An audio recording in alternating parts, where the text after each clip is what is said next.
What's going on, everybody? Welcome back to CM Aviation. Hope you're having a fantastic day today. And today I have a very unique, really cool model unboxing for you all. So I hope all of you are excited for this. This is very unique, very abnormal from my typical model acquisitions, but these were unique opportunities and very affordable ones at that. So with that being said, let's go ahead and talk about what we have going here. So this summer, coming home from my internship at Charlotte Dulles International Airport, I was able to make many pit stops along the way because it was a 15-hour drive. Duh, I'm just kidding. So as a result, what I was able to do was stop at a bunch of really cool aviation attractions on the way back, because on the way there I wasn't able to due to a wedding conflict. I had only a day and a half to pretty much make it there, which was very pressing to get there obviously in time, but on the way back it was a little bit more relaxed. Fortunately, I had a little bit more intermission there, so that was nice. That said, I was able to make some really cool pit stops along the 3-day trek home. So I was able to stop at multiple aviation museums that I thought were really cool, and they all had a gift shop. So I was able to pick up some very cool models from there. So the first one here is independent by itself. This was from the Northwestern Carolina Aviation Museum, I believe. The correct name is somewhere on there. Anyway, it's near Asheville Airport. It's about 15 minutes away from Asheville. And this is a really cool Texas company petroleum biplane aircraft. At that museum, and you'll see a video on it. It's not going to be anytime soon, I'll say that. But at some point, you'll see a video.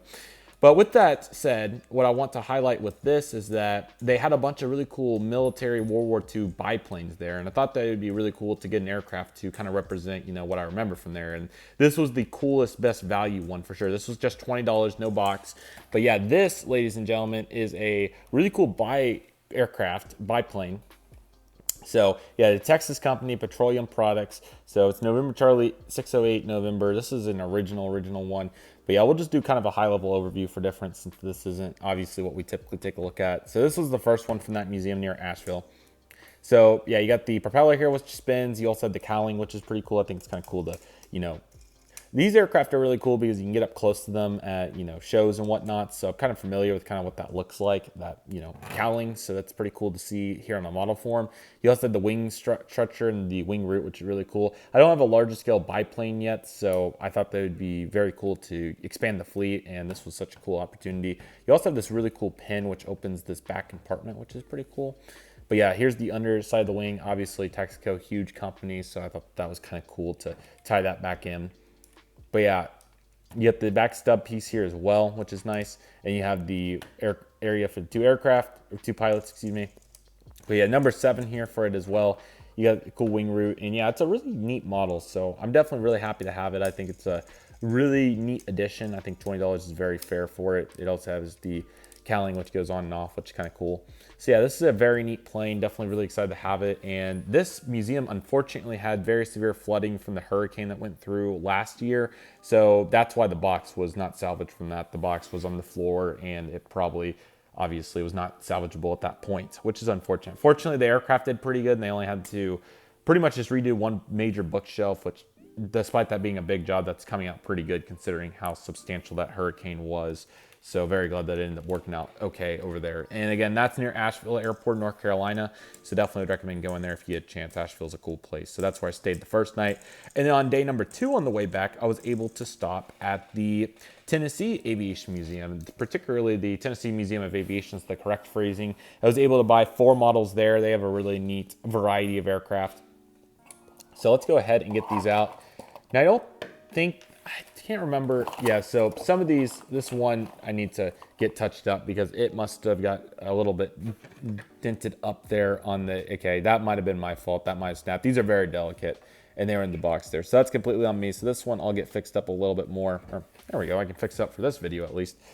So yeah, these aircraft, I don't know what they are. This is not my specialty. I definitely need to learn about this area so I become more knowledgeable on it. But yeah, all these were $5 each, and I need to get this propped up in such a way that it's not going to fall every time I touch it. So let's see if I can at least get it in a decent spot. So yeah, all these kind of stood out to me. In the video, you'll kind of see what the options were. There were quite a few different options here on what I could do. The Western Carolina Aviation Museum, or whichever correct name that was, they actually had a pretty good selection of, various planes. There was quite a few different ways that I could have went on that. This was more, they had some large scale aircraft that were really cool. They were just way too pricey. I think there was a Pan Am A310 among others. So there were some ones that obviously were probably a little bit more appealing, but for $20 to get this lot, I thought was a pretty good deal. So here's some sort of Spitfire here on the left, really good propeller. And I can actually kind of just zoom in and we can take a walk through it.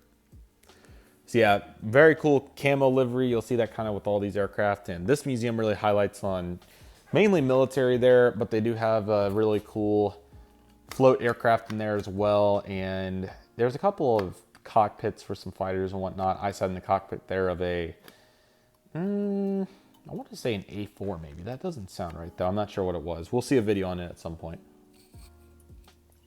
Anyway, that's looking pretty cool there. So happy with the progression. Now, obviously there's supposed to be canopies, but these are kind of just put together aircraft for $5. I was happy with it.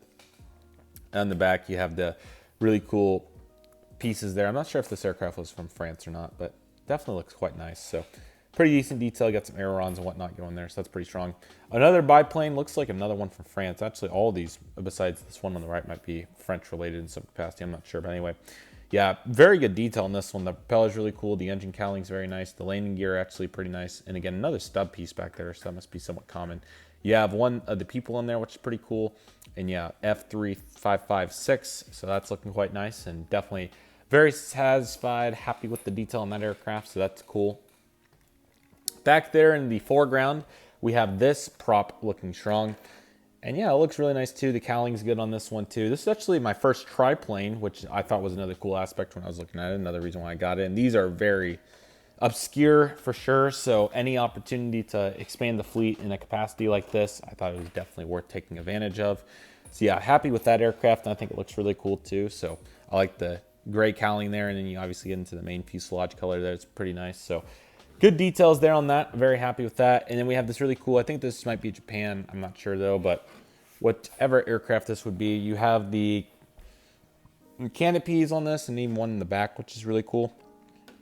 So yeah, that looks really nice. And yeah, there's definitely some good detail here. Here's the front. Here's a little bit of a side profile too. I have no idea who would have made these or any of that, to be honest with you.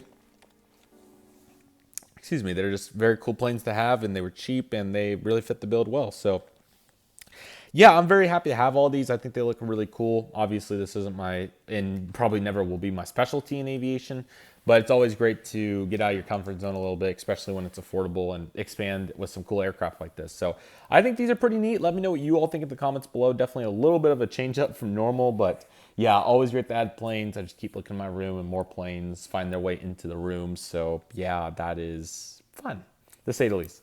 But anyway, I really hope all of you enjoyed it. Let me know what you all think in the comments below. But nevertheless, that'll do it for today's video, everybody. Thank you all so much for watching. Take it easy, everybody. Stay safe. Trust process. Do you love you do. My name's CM Aviation. I want to thank you all so much for watching, and I'll see you all soon as CM Aviation is signing off.